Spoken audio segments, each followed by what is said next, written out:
পক্ষ, এই কৃষ্ণ পক্ষে জীবনের ঝুঁকি নিয়ে আমাদের কবি, লেখক, শিল্পী, সাহিত্যিক, সাংবাদিক যারা একটা ফ্যাসিস্ট রেজিমকে না বলার সাহস দেখিয়েছেন, ঔদ্ধত্য দেখিয়েছেন, তাদেরকে আমি বিপ্লবী শুভেচ্ছা এবং অভিবাদন জানাই।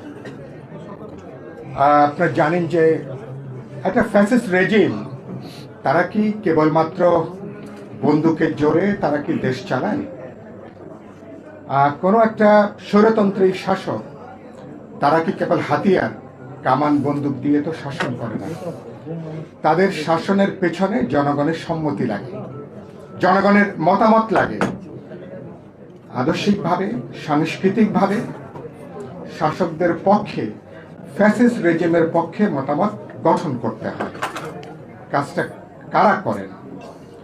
ফলে এই সম্মতি আদায়ের জন্য দুনিয়ার তাবৎ দেশে দেখেছি, বাংলাদেশেও দেখেছি, তারা সবচেয়ে গুরুত্বপূর্ণ কবি, লেখক, শিল্পী, সাহিত্যিকদেরকে তারা কাজে লাগানোর তারা চেষ্টা করে। এটা আমরা আমাদের গত 5 দশকের বিভিন্ন সময় যেমন লক্ষ্য করেছি, গত 1.5 দশকে আমরা প্রত্যক্ষভাবে সবাই কিন্তু আমরা এটার সাক্ষী।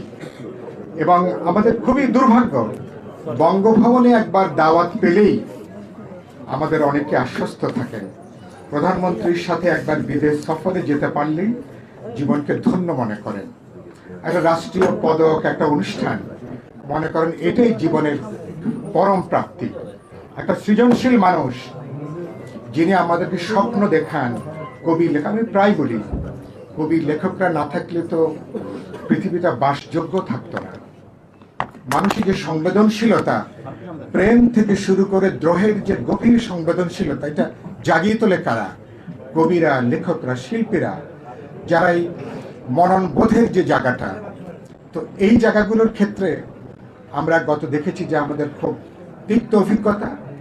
এবার লড়াইয়ের মধ্য দিয়ে শেষ দিকে এসে আপনারা যারা এই লড়াই যুক্ত হয়েছেন, লেখনী, শিল্পী, তুলি দিয়ে, ছবি এঁকে, ছাত্র তরুণদের সাথে অনেকেই গ্রাফিতি, দেওয়াল লিখন, অনেকে আপনারা যুক্ত হয়েছেন, ওদেরকে ভাষা দিয়েছেন। কোনো একটা স্লোগান তুলে ধরা, কোনো একটা বাক্য তুলে ধরা, এটা অনেক সময় স্পার্ক করে। এটা এরকম অসাধারণ ব্যক্তি এর সময় অনেকে আপনারা এই ভূমিকাটা পালন করেছেন, সেজন্য নিশ্চয়ই আমি আপনাদেরকে ধন্যবাদ জানাবো। বার্টন রাসেল একবার বলেছিলেন যে ফ্যাসিস্টরা প্রথমে নির্বোধদেরকে তারা মুক্ত করে, তারপরে তারা শিক্ষিত মানুষকে তারপরে তারা মুক্ত করে। এটা সারা দুনিয়া ব্যাপী আমি দেখি যে ফ্যাসিস্ট রেজিমের পক্ষে সেই জায়গাটা কিন্তু আমরা আমরা আমরা খেয়াল করে এসেছি। আজকে যখন এরকম সময় এই আলোচনাটা চলছেন, 5ই আগস্টের পরে বাংলাদেশ এরকম অসাধারণ সময় আর খুব বেশি বাংলাদেশ পাইনি, যখন আমরা বলতে পারেন এই ছাত্র তরুণদের সাথে শ্রমিক, শ্রমজীবী মানুষ, রাজনৈতিক দল, সমাজের নারী, পুরুষ, শিক্ষক, অভিভাবক প্রত্যেকেই, এবং যেই একটা ধাক্কা দরকার ছিল, সেই ধাক্কা যখন এলো সবাই ঝাঁপিয়ে পড়েছেন। মাত্র 106 দিন, 7 দিন এখন পার হলো। খেয়াল করেছেন বিপ্লবের পেছনে পেছনে নাকি প্রতি বিপ্লব হাঁটে, অভ্যুত্থানের পেছনে পেছনে এখন প্রতি অভ্যুত্থানের একটা তৎপরতা, এটা আমরা কিন্তু লক্ষ্য করেছি। এবং আমাদের এই বিজয়, এই অভ্যুত্থানকে ভারতের মোদী সরকার সহ ফ্যাসিস্ট রেজিম কেউ এটাকে, এবং তাদের যারা সহযোগী, তারা তাদের পরাজয় হিসেবে তারা বিবেচনা করছেন। তারা, আমি চট্টগ্রামের ঘটনায় আমাকে খুব আশাবাদী করেছে। এবং যেভাবে সাইফুল ইসলাম আলিফের বর্বর হত্যাকাণ্ডের পরে চট্টগ্রামের লক্ষ লক্ষ মানুষ যে অসাধারণ সংযম দেখিয়েছে, যেটা একটা উস্কানি ছিল, একটা ধর্মের নামে, সম্প্রদায়ের নামে একটা ধর্মীয় দাঙ্গা বাঁধানোর জন্য, একটা সাম্প্রদায়িক দাঙ্গা বাঁধানোর জন্য, যেখানে অনেকে অপেক্ষা করছিল যে এর মধ্য দিয়ে প্রতি অভ্যুত্থানের একটা তৎপরতা জারি রাখা যায় কিনা। চট্টগ্রামের লক্ষ লক্ষ মানুষ ধৈর্য, সংবেদনশীলতা, তারা সহনশীলতা এবং সমমর্মিতা সম্প্রীতির মধ্য দিয়ে নতুন একটা উদাহরণ কিন্তু আমরা কিন্তু তৈরি করেছি। সারা বাংলাদেশে খেয়াল করবেন, মানুষ কিন্তু জেগে উঠেছে। অভ্যুত্থানকে রক্ষা, আমাদের সাফল্যকে রক্ষা করব, অভ্যুত্থানকে রক্ষা করব, ঐক্যটাকে রক্ষা করব, কোনো উস্কানিতে আমরা পা দেব না। এই জন্য বাংলাদেশ, এটাই হলো অভ্যুত্থানের বড় সাফল্যের জায়গাটা, এই ঐক্যটাকে আমাদেরকে ধরে রাখা। এটাকে প্রতিনিয়ত, এটাকে কিভাবে আপনি জাগিয়ে তুলবেন, কিভাবে জল সিঞ্চন করে আমাদের সম্প্রীতির বন্ধনের জায়গাটাকে আমরা জাগিয়ে তুলতে পারি। প্রথম আলো ডেইলি স্টারে অফিসের সামনে যখন আপনি গরু কোরবানি দিয়ে যখন আপনি প্রতিবাদ জানান, একটা মধ্যযুগীয় বর্বরতার বাইরে এটাকে অন্য কোনো কিছু বলবার কোনো সুযোগ নেই। দ্বিমত থাকতে পারে, প্রশ্ন থাকতে পারে, আপত্তি থাকতে পারে। যেই গণমাধ্যম বাস্তবে হচ্ছে একটা আধুনিক গণতান্ত্রিক সমাজের ফুসফুস হিসেবে কাজ করে। ফোর্থ স্টেট বলে কথাটা পুরোপুরি, এর পুরো ব্যাখ্যাটা হবে না। একটা ফুসফুস যেখানে কাজ করে, আমার নানা প্রশ্নে দ্বিমত থাকতে পারে। যখন আপনি যেভাবে আপনি কাজ করছেন, এবং আমি ধন্যবাদ জানাই একই সাথে যে আমাদের এখানে প্রধান ধারার এমনকি ইসলামী দলগুলো, তারা কিন্তু এই তৎপরতারা কিন্তু যুক্ত হননি। তারা কিন্তু দায়িত্বশীলতার পরিচয় দিয়েছেন। তারা এই অভ্যুত্থান সাফল্যকে রক্ষা করবার ক্ষেত্রে তারাও একটা ভূমিকা পালন করেছেন। বাম, প্রগতিশীল, দেশপ্রেমিক, গণতান্ত্রিক ধারার বিএনপির মতন সংগঠন থেকে শুরু করে সবাই কিন্তু একসাথে দাঁড়িয়েছেন। কোনো যুক্তিতে এই সমস্ত তৎপরতাকে বরদাস্ত করবার, তাকে অ্যাক্সেস দেওয়ার তার কোনো কিন্তু সুযোগ নেই। এগুলো হচ্ছে অনৈক্য তৈরি করা, বিভাজন তৈরি করা, প্রশ্ন তৈরি করা। সরকার ব্যর্থ হোক, অকার্যকর হোক, সরকার যদি ধসে পড়ে, তাহলে পুরনো এজেন্ডাগুলো নতুন করে আবার কিন্তু আনা যায়। আমি বক্তব্যটা শেষ করব যেটা বলে, আমার কবি লেখকদের জন্য, আমরা দেহের নিরাপত্তার জন্য অনেক সময় আমরা আমাদের আত্মাটাকে বিক্রি করে দিই, নিজেদের সত্তাটাকে বিক্রি করে দিই। কাহালিল জিব্রানের বিখ্যাত কথা আপনারা জানেন যে আমরা আমাদের স্বপ্নগুলোকে, আকাঙ্ক্ষাগুলোকে আমরা সোনা রূপায় যেন আমরা পরিণত না করি। কারণ আপনাদের লেনিন তলস্তয়ের সাহিত্যকে বলেছিলেন রুশ বিপ্লবের দর্পণ। প্যারি কমিউন যখন আগে হয়েছিল, তখন জানেন যে ফরাসি দেশের দার্শনিকরা, কবিরা, লেখকরা, তারা পুরো জমিনটাকে তারা কিন্তু তৈরি করেছিলেন। বাংলাদেশের দুর্ভাগ্য, আমরা আমাদের মুক্তিযুদ্ধ বা এত অসাধারণ অনেকে অনেক ভূমিকা পালন করেছেন, হয়তো ওরকম কোনো হয়তো আমরা এখনো পর্যন্ত পাইনি। কিন্তু আমি যেটা বলে শেষ করব, অসাধারণ একটা সুযোগ আমাদের জন্য তৈরি হয়েছে। কবি লেখকদের মধ্যে ভয়ের যে জায়গাটা ছিল, আতঙ্কের যে জায়গাটা ছিল, দোলাচল ছিল, দ্বিধা ছিল। এঙ্গেলস খুব বিখ্যাত কথা বলেছিলেন যে পেটি বুর্জোয়ারা বলছেন, কোনো যুদ্ধে জয়লাভের পরে যখন বিয়ারখানায় আনন্দের সীমা থাকে না, ওই সময়টুকু ছাড়া পেটি বুর্জোয়াকে আর কখনো বিশ্বাস করা যায় না। সে দেখতে চায় কোন পক্ষ জয়লাভ করবে, কোন পক্ষ জিততে পারে, এটা দেখে সে তার পক্ষ অবলম্বন করে। এবং আমি নিশ্চিত এই আগের হাসিনা রেজিম যদি আর 6 মাস যদি থেকে যেত, এখন যারা চারিপাশে আছেন তাদের 14 আনাকে কিন্তু চারিপাশে কিন্তু দেখা যেত না। আমাদেরকে লড়তে লড়তে, মরতে মরতে অনেকের হয়তো ফাঁসির কাস্টে বন্দুকের জায়গায় হয়তো আমাদেরকে দাঁড়াতে হতো। আমি নিশ্চয় খুব বাড়িয়ে বলছি না এটা।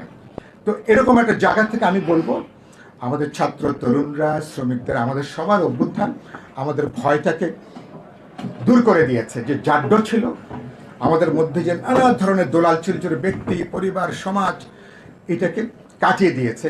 চলেন এটাকে ধারণ করি আমরা। নতুন যে বিশাল সম্ভাবনা, সেই সম্ভাবনার দিক হচ্ছে কোনো উস্কানিতে আমরা পা দেব না। এক, আমাদেরকে বিভক্ত অনৈক্য তৈরি করবার যে জায়গাটা তৈরি হয়েছে তাকে বাড়াবো না। গত 3 মাসে কিছু কিছু ফাটল তৈরি হয়েছে আন্দোলনের শক্তিগুলোর মধ্যে। সরকার বহু এজেন্ডা থাকবে, কিন্তু সরকার তাকে তার গুরুত্বপূর্ণ 3-4টা কাজ, কেবলমাত্র বাংলাদেশে যদি 5 বছর পর পর অবাধ, নিরপেক্ষ, বিশ্বাসযোগ্য নির্বাচন যদি হতো, তাহলে হাসিনার মতন এরকম একটা ফ্যাসিস্ট অথবা এরকম একটা দলকে, ফ্যাসিস্ট চরিত্র হয়তো বা দেখা নাও যেতে পারতো, দেখা যেত না। সুতরাং শেষ পর্যন্ত আপনাকে প্রয়োজনীয় সংস্কারগুলো করে অবাধ, নিরপেক্ষ, বিশ্বাসযোগ্য নির্বাচন করতে হবে। আর এই সরকার তো ধরুন, তাকে বলা দরকার যে আপনারা যে দৌড়টা শুরু করেছেন, দৌড়টা কোথায় আপনি থামবেন, জ্যোতি চিহ্নটা কোথায় আপনি দাঁড়াবেন। এবং এই সরকার যদি একটা গ্রহণযোগ্য নির্বাচনের মধ্য দিয়ে মানুষের গণতান্ত্রিক আকাঙ্ক্ষাকে ধারণ করে নির্বাচন দিয়ে যদি বেরিয়ে যেতে পারে, নিশ্চয়ই এই সরকারকে আমরা সাধুবাদ জানাবো। বাংলাদেশ এবং এই লড়াইয়ে কবি, শিল্পী, সাহিত্যিক সঙ্গে আমাদের মধ্যে একটা আত্মিক, বুদ্ধিবৃত্তিক, সাংস্কৃতিক, আমাদের নানা পার্থক্যের পরও বৈচিত্র্যের মধ্যে ঐক্যটা কীভাবে আমরা তৈরি করতে পারি, মনে করি এটাই হচ্ছে গুরুত্বপূর্ণ কাজ। রাজনীতিকরা একা, অন্তর্বর্তী সরকার একা এই পরিস্থিতির মোকাবেলা করতে পারবে না। আপনারা যারা চিন্তার জগতে, মনন জগতে, বুদ্ধিবৃত্তিক জগতে যারা আপনার অসাধারণ ভূমিকা পালন করছেন, চলেন আমরা আমাদের এটা একটা সম্মিলিত একটা অর্কেস্ট্রার মতন, এই অর্কেস্ট্রাটা যদি আমরা জুতবদ্ধ করতে পারি, আমি বিশ্বাস করি এবারকার 1971 যেভাবে আমাদের স্বপ্ন দুঃস্বপ্নে পরিণত হয়েছিল, 90 আমরা যখন একসাথে ছিলাম এই 9 বছরে, আমার বন্ধু আবু সাইদ খান সহ এখানে অনেকে এখানে আছেন, সে আশা যেন হতাশায় পরিণত না হয়। এবার আমরা অঙ্গীকারবদ্ধ, পুরনো ফ্যাসিড জমানায় ফিরে যাওয়ার কোনো সুযোগ নেই। আমরা রাষ্ট্র, সমাজ, সংবিধান এর একটা গণতান্ত্রিক পুনর্গঠনের মধ্য দিয়ে বাংলাদেশ সামনে হাঁটবে এবং সেই লড়াইয়ে আমরা আপনাদের সাথে কাঁধে কাঁধ মিলিয়ে, পায়ে পা মিলিয়ে আমরা কিন্তু চলতে চাই। জাতীয় কবিতা পরিষদ আমাদের স্বপ্নগুলোকে বাঁচিয়ে রাখবে, আমাদের দ্রোহকে, প্রতিবাদকে তারা বাঁচিয়ে রাখবেন এবং বাংলাদেশ এবার 21 শতাব্দীর উপযোগী মানবিক, গণতান্ত্রিক, সংবেদনশীল, জবাবদিহিমূলক রাষ্ট্র সমাজের দিকে আমরা এগোতে পারবো। এ কথা বলে সবাইকে সালাম, শুভেচ্ছা, অভিবাদন জানিয়ে আমার বক্তব্য এখানে শেষ করছি। ধন্যবাদ সাইফুল হক। আমি এবার বক্তব্য রাখার জন্য অনুরোধ জানাচ্ছি নাগরিক ঐক্যের সভাপতি, ডাকসুর সাবেক ভিপি মাহমুদুর রহমান মান্না।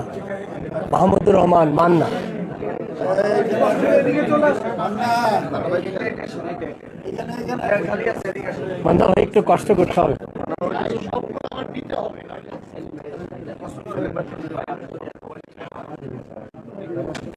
সব এখানে দিয়েছে, ওরা মাইক সব এখানে দিয়েছে।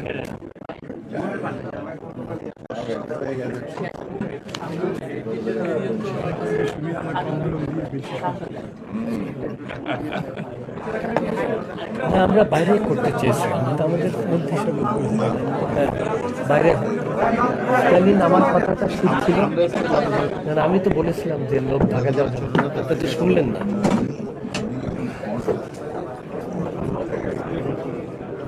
জনাব সভাপতি, ভারতের বৃন্দ, সাংবাদিক বন্ধুগণ, সাথীরা, বন্ধুরা, আসসালামু আলাইকুম। আমি একটু ফোকাস কথা বলা উচিত মনে করছি, কারণ সময় তো বোধহয় বেশি নাই, যত কম সময়ের মধ্যে কথা বলা যায়। যেভাবে বিষয়কে নির্বাচন করা হয়েছে তাতে এই যে আগামী দিনের রাষ্ট্র নির্মাণে বলেনবাজি শব্দ পারে, এসব বিতর্ক মধ্যে যেতে চাই না। তাতে লেখক, শিল্পী বা সাহিত্যিকদের ভূমিকা কি, তার আগে একটু বলা দরকার। মানে এরকম হয় যে অনেক সময় রাজনীতিকে অনুসরণ করে সাহিত্য বা সংস্কৃতি নির্মিত হয়, আবার কখনো সংস্কৃতিও রাজনীতি নির্মাণ করে, দুটোই হতে পারে। আমাকে ধরে নিতে হচ্ছে যে এখন রাজনীতি একভাবে নির্মিত, বা আমি বলবো যে ডিরেকশনটা দেওয়া আছে। ফ্যাসিবাদের পতন হয়েছে, এখন আমরা একটা গণতান্ত্রিক রাষ্ট্র নির্মাণ করতে চাই। সংস্কৃতি এটাকে অনুসরণ করেই গড়ে উঠবে।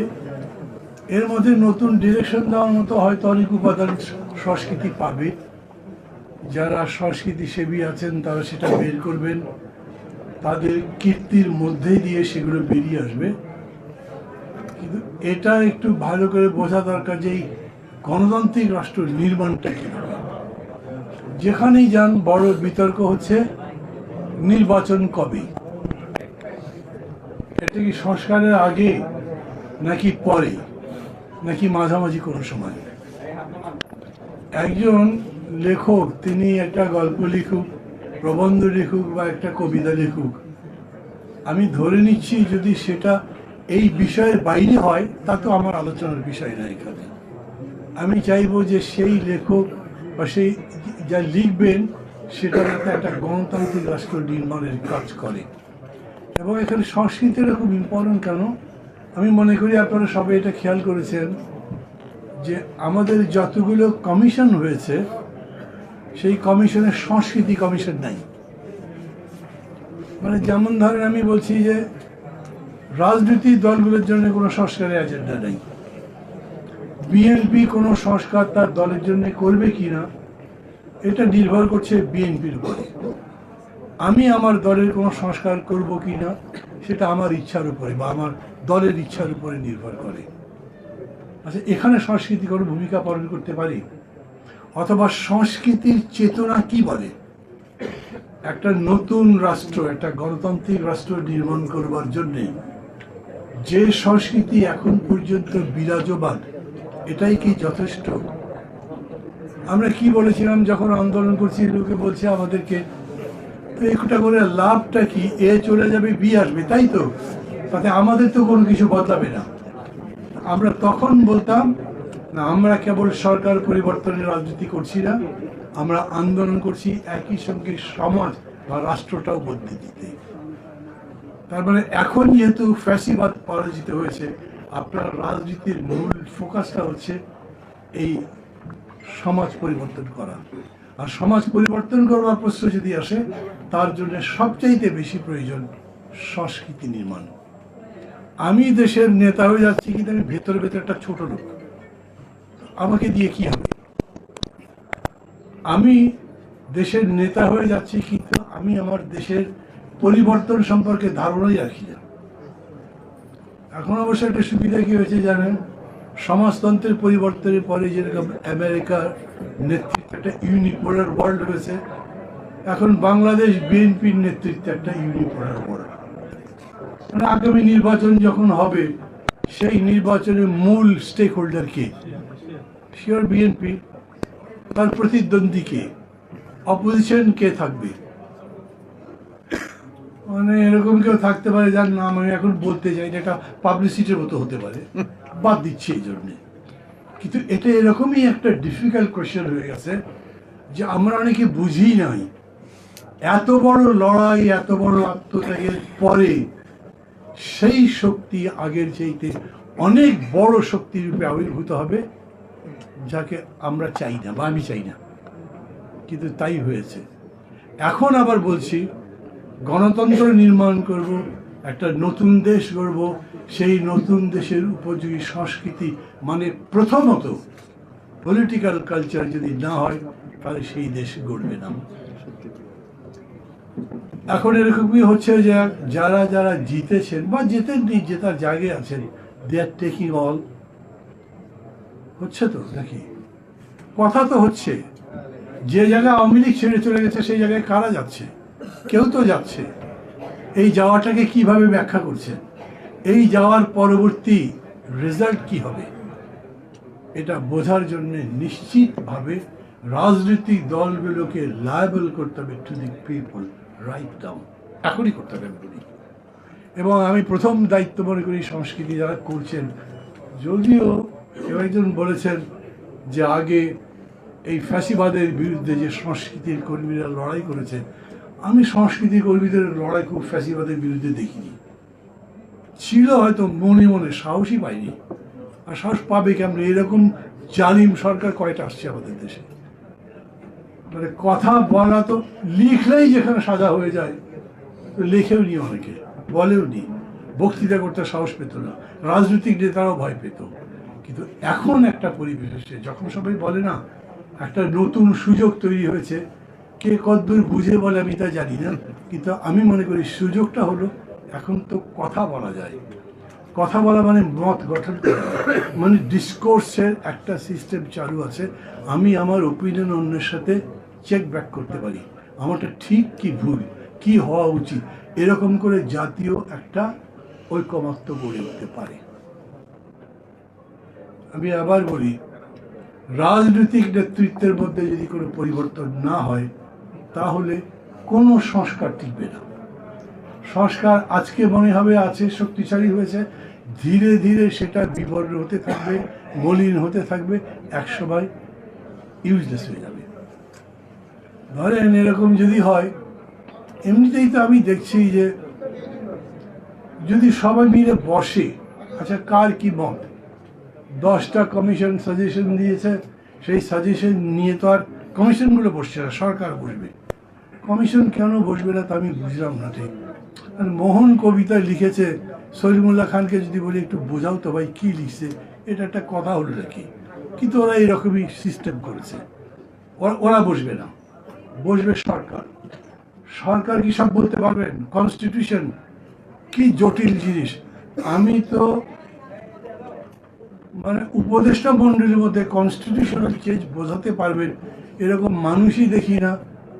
একজন দুইজনের নাম যদি বলতেও পারি, তাকে কেউই দেখতে পারে না এখন। এরকম একটা অবস্থা হয়েছে। এই পরিস্থিতিতে এটা কই যাবে আমি বলতে পারি না, কিন্তু এটা লাগবে।